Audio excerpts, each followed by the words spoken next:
네, 베드로전서 2장 11절에서 17절까지 말씀입니다. 베드로전서 2장 11절에서 17절까지 말씀을 저와 여러분이 교독하여 읽도록 하겠습니다. 사랑하는 자들아, 거류민과 나그네 같은 너희를 권하노니 영혼을 거슬러 싸우는 육체의 정욕을 제어하라.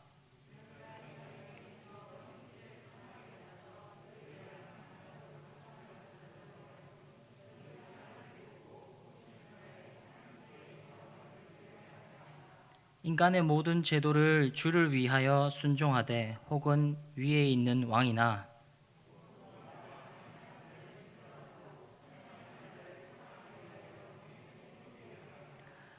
곧 선행으로 어리석은 자들의 무식한 말을 막으시는 것이라.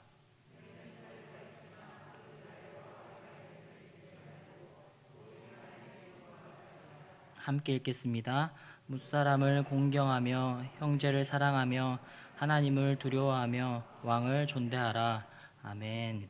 오늘 제목은 행실을 선하게라는 제목으로 여러분과 말씀을 나누어 보려고 합니다. 오랜만에 연락된 사람들과 안부 인사를 나눌 때 잘 지내고 있냐? 라는 질문을 받으면 어떻게 대답을 해야 할까 망설여질 때가 저 개인적으로는 많은 것 같습니다. 사실 그냥 잘 지냈어? 이렇게 그냥 이렇게 일반적인 인사처럼 물어보는 거지만 저는 좀 생각이 많은 건지 모르겠지만 좀 그 질문을 받고 나면 과연 나는 잘 살고 있나? 그런 생각들을 하게 되는 것 같습니다. 그리고는 어떻게 대답해야 될까 참 많이 망설여지는 것 같습니다. 세상은 이렇게 말합니다. 특히 남자 청년 결혼할 나이쯤 되는 청년들을 향해서는 집 한 채 살 능력이 안 되면 이렇게 실패한 인생 이렇게 그런 기준에서 볼 때는 많은 남성 청년들이 자괴감에 빠져 있지 않을까 생각해 보기도 하고요. 또 SNS를 살펴보면 제가 눈여겨봤던 글 중에 하나가 마음 터놓을 수 있는 친구 한 명이 있다면 성공한 인생이지 않을까 이런 얘기들을 하는 것들을 볼 수 있었습니다. 그러니까 기준이 이제 각자마다 설정하고 있는 잘 산다는 기준이 저마다 존재하는 것 같습니다. 철학자 맥킨타이어는 사물의 목적을 모르고서는 그 사물의 좋고 나쁨을 구별할 수 없다라고 말을 했습니다. 아주 유명한 예화인데 아시는 분들도 있을 것이라고 생각이 드는데 한번 예화로 설명을 해보려고 합니다. 예를 들어서 시계로 망치질을 하다가 그 시계가 쉽게 부러지겠죠. 시계는 너무 이렇게 망치질하기에는 강하지 않기 때문에 시계가 쉽게 부러졌습니다. 그래서 그 쉽게 부서짐으로 인해서 시계가 좋지 못한 것이다 라고 단정 지을 수 없다라는 것을 이 철학자는 얘기하고 있는 것입니다. 시계는 시계로서의 목적이 존재하는 거죠. 시계의 제작자가 그 목적을 가지고 시계를 만든 것이지 않습니까? 시계를 가지고 망치질을 하려고 시계를 만들었다면 당연히 그것은 좋지 않은 평가를 받을 수 있지만 시계는 우리가 시간을 확인하기 위한 목적으로 만들었기 때문에 그 목적에 부합된다면 좋은 물건이다, 좋은 상품이다 라고 얘기할 수 있는 거겠죠. 우리를 향한 이 자리에 함께하는 모든 분들의 각자마다의 목적을 알고 계십니까?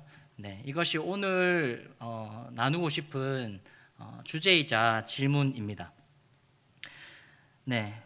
지금 이 시간에 각 한 사람 한 사람별로의 구체적인 목적과 계획을 논할 수는 없지만 이 시간을 통해서 그리스도인, 우리가 하나 되어져 있는 그 정체성인 그리스도인으로서의 목적을 나눌 수는 있을 것 같습니다. 베드로는 우리가 읽은 베드로 전서를 통해서 베드로는 우리 예수를 믿는 것으로 인해 유대인과 주변인들로부터 핍박과 억압을 받고 있는 자들을 향해 편지하고 있습니다. 그들을 향하여 2주 전에 설교했던 내용인데, 택함을 받은 자다. 어려운 상황 속에서도 너희가 예수를 믿고 있는 것은 하나님이 너희를 택하였기 때문이다. 너희는 택함 받은 존재다. 그러니 그 어려운 상황 속에서도 그 믿음을 가지고 계속적으로 버텨라, 살아내라 라는 것을 전하고 있는 것입니다. 그렇습니다. 그리스도인은 하나님께 택함 받은 자들입니다.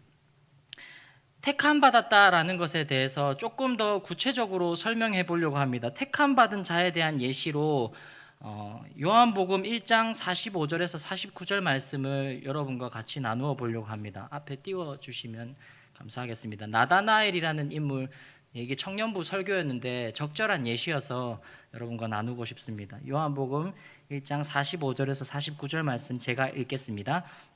빌립이 나다나엘을 찾아 이르되 모세가 율법에 기록하였고 여러 선지자가 기록한 그 일을 우리가 만났으니 요셉의 아들 나사렛 예수니라.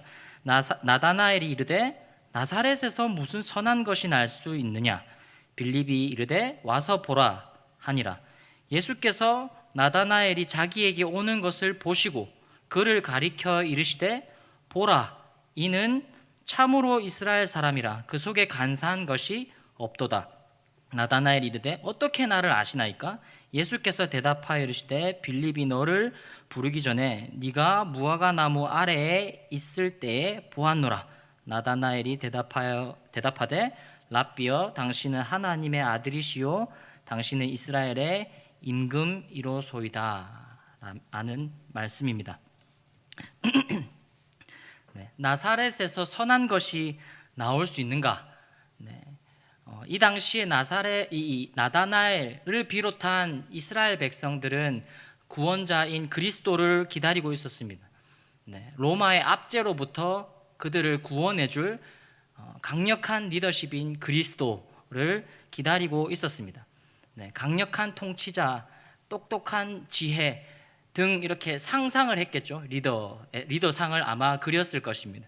근데 갑자기 빌립이 나다나엘에게 찾아와서 하는 말이 나사렛 예수가 바로 우리가 그토록 기다리던 그리스도다 하는 순간 이 나다나엘이 뭐라고 하냐면 나사렛에서 선한 것이 날 수 있느냐라는 이 말을 했습니다. 편견을 가지고 있었습니다.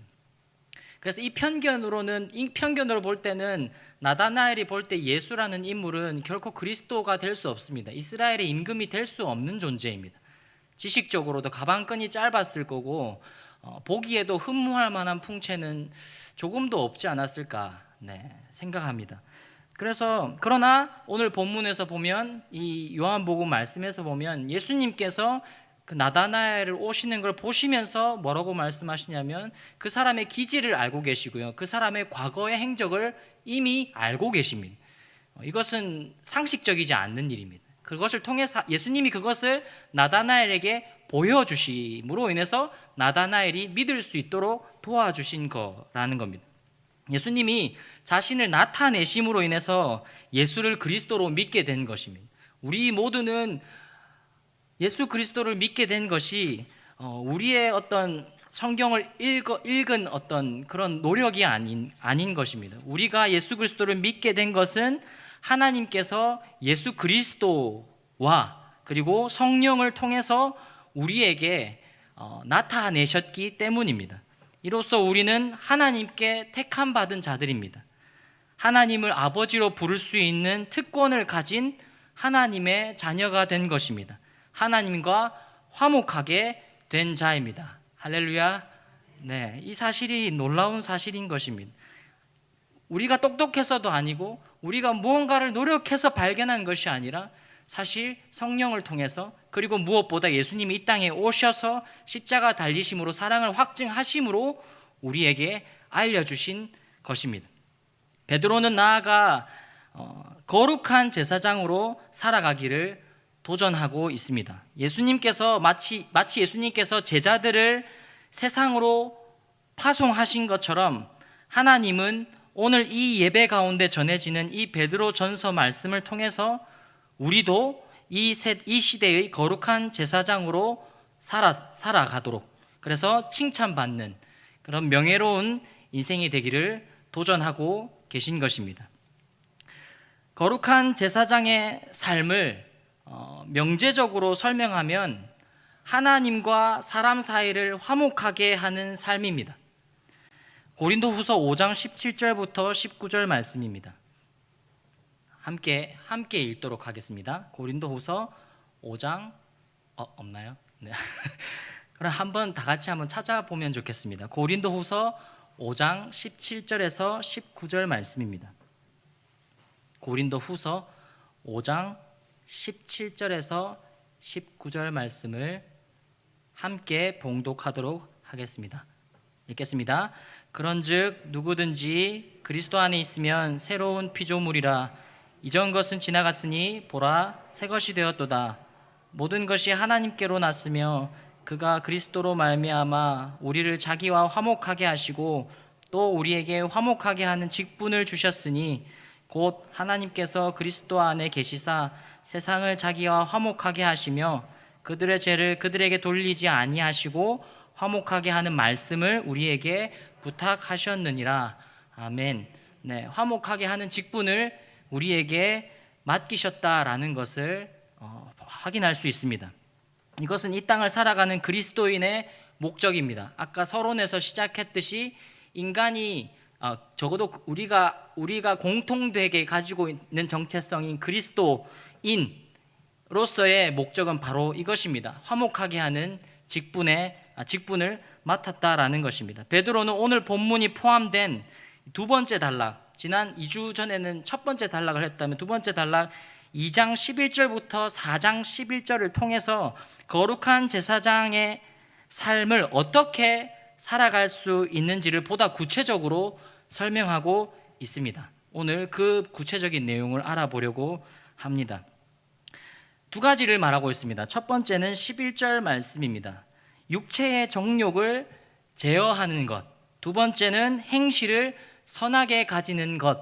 이 두 가지로 말하고 있습니다. 이렇게 살아감, 육체의 정욕을 제어하고 행실을 선하게 가져가는 이 행동의 목표는 뭐냐 하면 12절에 나와 있습니다. 결국 이방인들의 입에서 하나님께 영광을 돌리게 하는 것이다 라고 12절에서 말씀하고 있습니다. 12절 말씀, 베드로전서 2장 12절 말씀, 함께 읽겠습니다. 시작. 너희가 이방인 중에서 행실을 선하게 가져 너희를 악행한다고 비방하는 자들로 하여금 너희 선한 일을 보고 오시는 날에 하나님께 영광을 돌리게 하려 함이라. 아멘.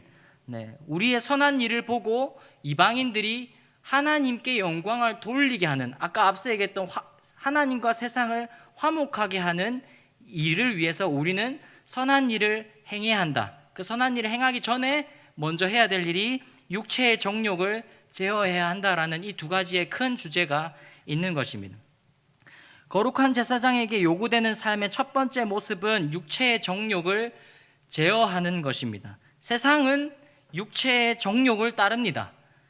이것이 뭔가 대단하게 타락한 것처럼 말하지만 사실 너무 흔히 볼 수 있는 인간의 모습일 것입니다. 육체의 정욕을 따른다는 것은 아주 우리가 보기에 뉴스화될 수 있는 그런 인물들만 육체의 정욕을 따르는 게 아니라 사실 인간이 가지고 있는 딜레마이자 처한 상황인 것입니다. 영적인 시야가 없이는 추구하는 모든 것이 사실 육체적이지 않을까요?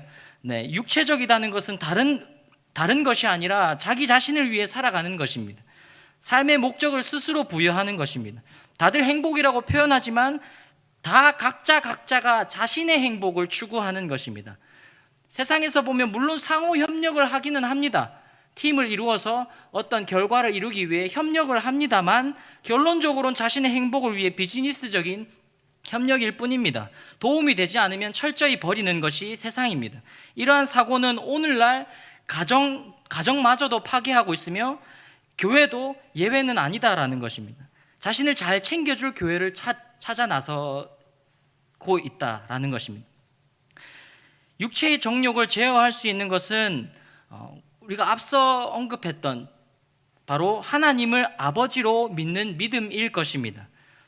육체의 정욕을 제어할 수 있는 것은 하나님 아버지를 믿는 믿음일 것입니다. 그가 나의 필요를 아신다는 믿음과 나의 인생을 지키시고 보호하신다라고 믿을 때 더 이상 집, 차, 그리고 통장 잔고 그 모든 기준으로부터 이 정도는 돼야 잘 사는 거 아닌가, 이 정도는 돼야 뭔가 잘 사는 거 아닌가 라는 그 기준으로부터 모든 것이 자유로워집니다. 있으면 있는 대로, 없으면 없는 대로 아버지가 나의 전부가 되시기 때문입니다.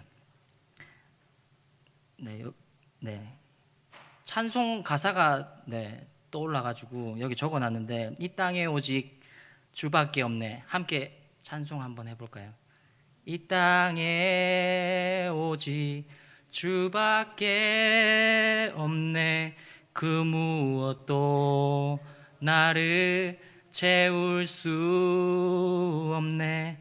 주님의 평안 내 안에 있네. 그 누구도 빼앗을 수 없네. 아멘. 네, 두 번째입니다. 행실을 선하게입니다.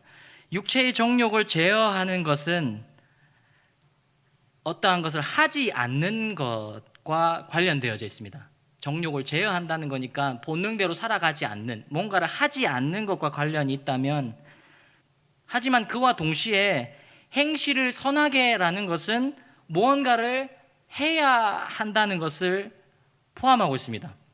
왜냐하면 우리는 세상 속에서 살아가고 있고요, 세상을 주님과 화목하게 하는 직분을 맡았기 때문입니다.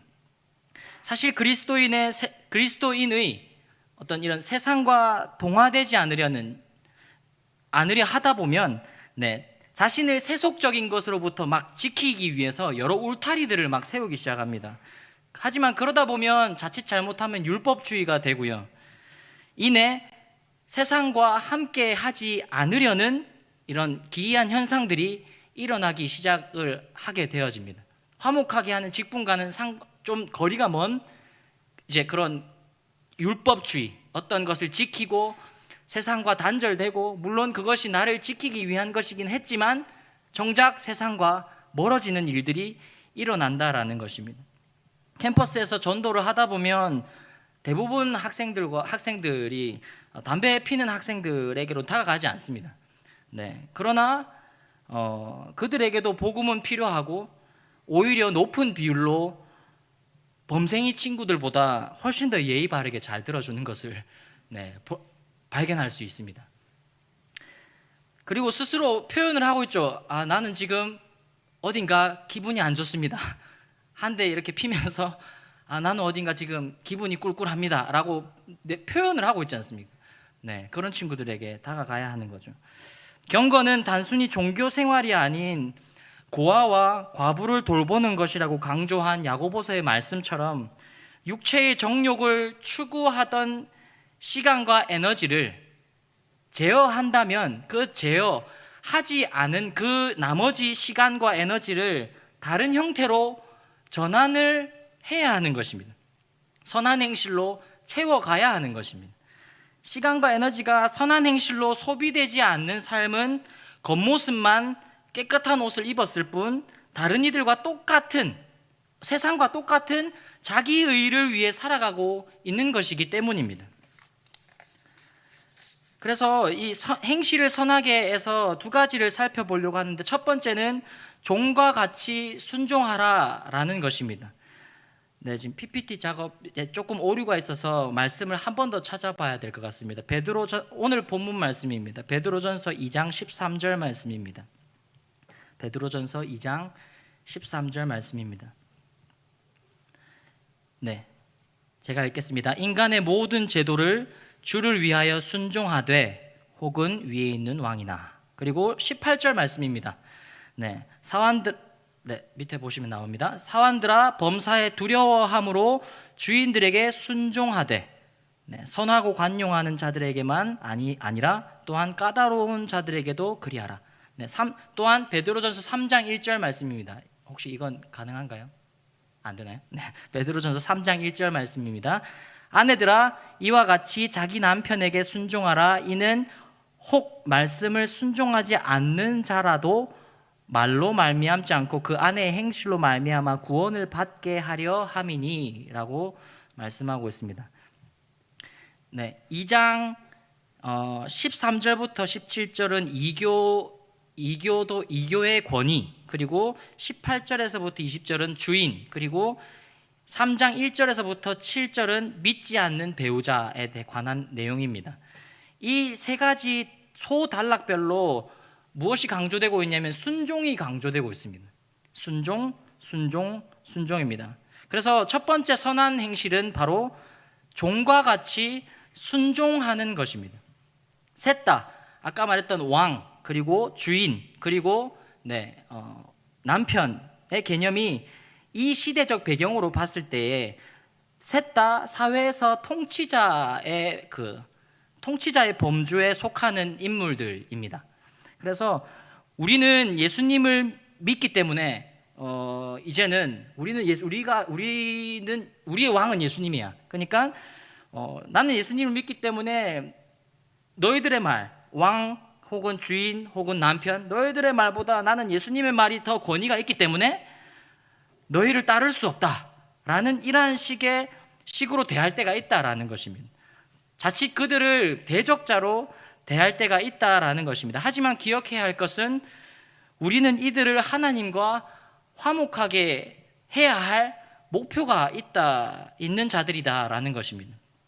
순종하라는 말이 통치자들의 그 어떤 불의한, 하나님 보시기에 불의한 내용에도 순종하라는 말은 아닙니다. 네, 세상 사람들도 살인 그리고 도둑질이 잘못된 것인 줄은 다 압니다. 여기서 말하는 순종은 나의 이익을 위한 비즈니스적인 협력이 아니라 소속된 공동체의 유익을 위한 헌신을 하라라는 말입니다. 16절의 말씀처럼 종과 같이 하나님의 종과 같이라는 이 표현은 자신의 유익을 구하지 않는 것입니다. 왜냐하면 이미 영원한 생명 하나님을 아버지로 소유한 부족함이 없는 존재이기 때문에 더 이상 어떤 비즈니스적인 계산기를 두드리는 것이 아닌 기꺼이 소속된 공동체, 남의 유익을 위해서 기꺼이 헌신하는 자들이 바로 이 종과 같이 순종하라라는 개념이 될 것입니다. 속한 공동체의 리더의 방향성이 비록 나와 추구하는 가치가 다르다 할지라도 살인, 도둑질을 조장하는 본질적인 것이 아니라면 17절의 말씀처럼 리더를 공경하고 그리고 존대함으로써 기꺼이 리더의 방향성을 따르는 것이 오늘 말씀에서 말하는 세상 속에서의 그리스도인, 행실을 선하게의 첫 번째 항목이다라는 것입니다. 나아가 베드로는 18절에서 뭐라고까지 얘기하고 있냐면 까다로운 존재들에게까지도, 까다로운 리더에게도 순종하라라고 말하고 있습니다. 누가복음 6장 32절에서 35절 말씀입니다. 저와 여러분이 한번 교독하여 읽도록 하겠습니다. 앞에 보시면 되겠습니다. 너희가 만일 너희를 사랑하는 자만을 사랑하면 칭찬을 받을 것이 무엇이냐? 죄인들도 사랑하는 자를 사랑하느니라. 아니,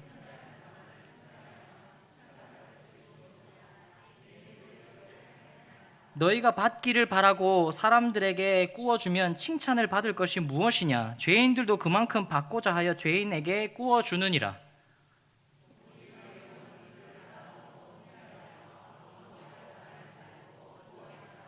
그리하면 클 것이요 또 지극히 높으신 이의 아들이 되리니 그는 은혜를 모르는 자와 악한 자들에게도 인자하시니라. 아멘. 네, 그렇습니다.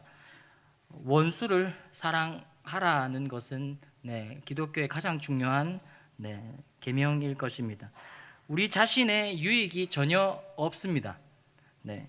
이미 영생을 선물로 받은 자로서 세상 그 모든 것과 세상 그 모든 기준으로부터 자유롭기 때문입니다.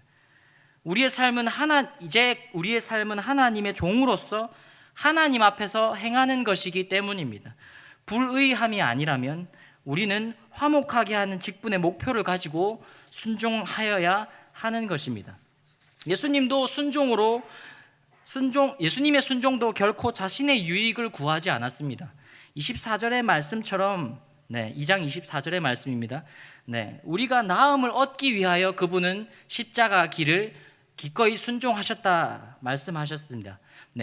24절입니다. 친히 나무에 달려 그 몸으로 우리 죄를 담당하셨으니 이는 우리로 죄에 대하여 죽고 의에 대하여 살게 하려 하심이라. 그가 채찍에 맞음으로 너희는 나음을 얻었나니. 그분의 이제 예수님의 채찍에 맞으심으로 인해서 우리가 나음을 얻었다. 우리의 나음을 얻기 위해서 그분이 채찍을 맞으셨다라는 것입니다. 그리고 한 가지 더, 우리로 죄에 대하여 죽고 의에 대하여 살게 하려 하심이다.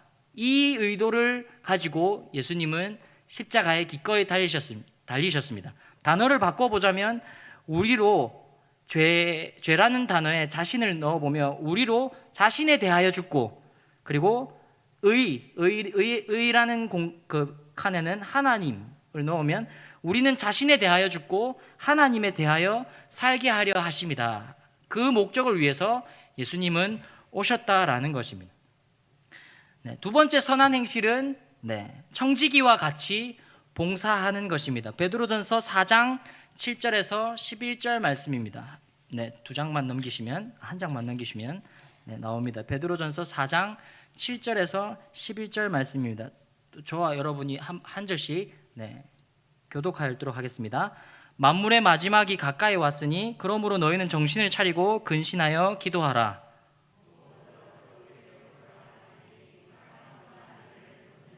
서로 대접하기를 원망 없이 하고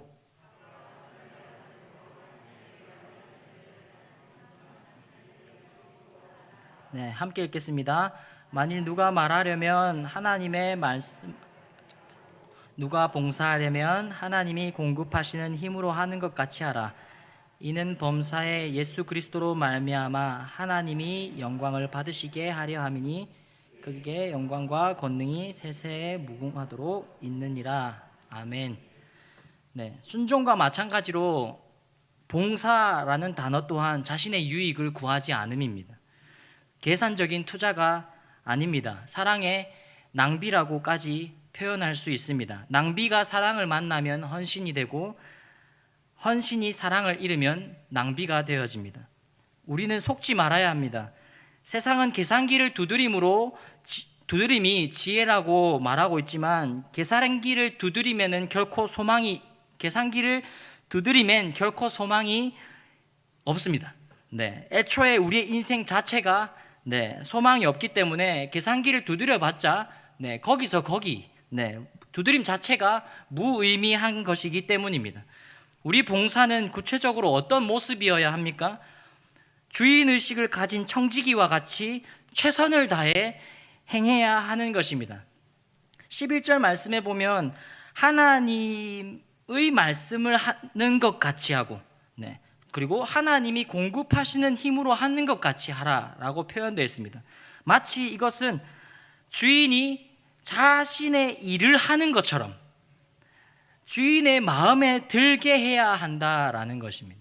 우리는 맡겨진 존재로서 우리가 만족할 만큼 하는 것이 아니라 주인이 마치 하는 것처럼 하나님께서 하시는 것 같이 하라라는 것은 하나님의 열심으로, 하나님이 어떠한 열심으로 이 일을 행하시고 있는지와 같은 레벨로 우리 또한 그렇게 살아내야 한다라는 것을 말하고 있습니다.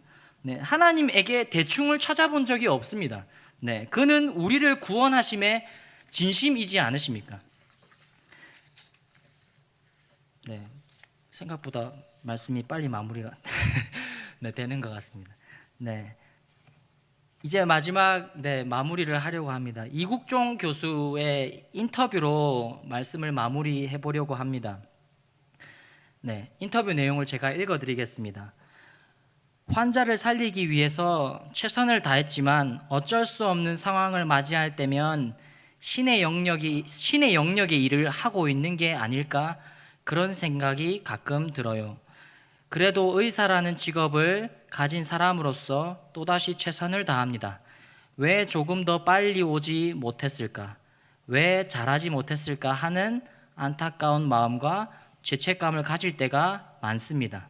그런 제게 어머니께서 이런 말씀을 해주셨어요. 별 볼 일 없는 수많은 의사 중에서도 네가 참 하빠리, 사투리입니다. 하빠리, 그렇게 적혀져 있어가지고 하빠리, 완전 낮은 하빠리인데, 그런 네가 다른 사람의 인생에 그 정도 임팩트를 낸다는 것에 감사하라, 그러시더라고요. 힘이 붙여서 그만두고 싶을 때면 어머니의 말씀을 생각하며 하루하루를 버팁니다. 지금 제가 하는 일에 감사한 마음뿐이에요 라고 이국종 교수의 인터뷰 내용입니다. 그렇습니다. 그 행실을 선하게라는 주제로 나눴을 때 그 내용, 지금 전한 내용을 사실 살아낸다는 것은 결코 쉬운 일이 아님을 우리는 잘 알고 있습니다. 거룩한 제사장으로서 이방인들이 하나님께 영광을 돌리게 하기 위한 우리의 사역의 목표가 있으나 쉽지 않습니다. 잘 해내지 못함으로 인해서 안타까운 마음과 죄책감이 들 때가 참 많습니다. 하나님의 영역의 일을 하고 있지만 다시 믿음을 가지고 믿음의 사람으로서 다시 최선을 다해 나가야 됨을 이 인터뷰 내용을 통해서 조금 어깨 너머로 배우게 됩니다. 그리고 나아가서 별 볼 일 없는 자, 사실 하나님이 선택하시고 택하시지 않으시고 하나님이 우리에게 가르쳐 주시고 자신을 나타내 보여주시지 않으셨다면 우리는 사실 별 볼 일 없는 자이지만, 그 별 볼 일 없는 자를 통해서 다른 이들의 인생에 그 말씀의 씨앗을 뿌릴 수 있다는 것에 감사해야겠다라고 생각을 하게 되었습니다. 말씀 하나만 더 살펴보겠습니다. 베드로전서 3장 8절에서 9절 말씀입니다. 베드로전서 3장 8절에서 9절 말씀입니다. 마지막으로 말하노니 너희가 다 마음을 같이하여 동정하며 형제를 사랑하며 불쌍히 여기며 겸손하며 악을 악으로 욕을 욕으로 갚지 말고 도리어 복을 빌라. 이를 위하여 너희가 부르심을 받았으니 이는 복을 이어받게 하려 하심이라. 아멘. 포기하고 싶은 순간이 있을지라도 선한 행실을 살아낸다라는 것은 어쩌면 자신을 끊임없이 십자가에 못 박지 않으면 살아낼 수 없는 불편하고도 괴롭고도 힘겨운 일이라고 생각이 되어집니다. 포기하고 싶은 순간이 있을지라도 그 고난 중에서도 하나님 아버지를 믿음으로 남의 유익을 위해 순종하고 봉사하는 그 우리의 선한 행실을 통해 우리의 직장과 우리의 가정과 특별히 우리 동부교회에게 맡겨주신 그 다음 세대가 복을 이어받게 되기를 간절히 소망합니다. 우리가 속한 모든 공동체가 하나님과 화목하게 되어서 세상이 줄 수 없는 그 하늘의 평안과 감당할 수 없는 기쁨이 충만하기를 간절히 소망합니다. 도저히 살아갈 자격이 없는 자를 거룩한 제사장으로 부르신 이 영광스럽지 않습니까? 믿음을 가지고 이 삶을 충실히 살아내고 주님이 잘했다 칭찬받는 우리의 인생이 되기를 간절히 소망합니다. 기도하겠습니다. 하나님 아버지, 우리에게 화목하게 하는 직분을 허락해 주셔서 감사합니다. 별 볼 일 없는 우리의 삶, 죄인으로서 죽을 수밖에 없는 우리의 삶, 당신이 먼저 찾아오셔서 우리에게 나타내 보여주심으로 우리를 택하시고 당신의 자녀로 삼아 주심에 참 감사합니다. 하나님, 이제 우리를 이 땅을 살아가는 동안에 우리를 화목하게 하는 직분으로 불러주셨사오니, 거룩한 제사장으로 불러주셨사오니, 하나님 말씀의 씨앗을 뿌리고 순종하고 봉사함으로 언제나 우리는 자신의 유익을 구하기보다 속한 공동체의 유익을 위하여 헌신하는 자로 살게 하셔서 하나님, 이방인들이 결국 하나님을 찬양하는 일에 우리의 삶이 사용되어질 수 있도록 인도하여 주시옵소서.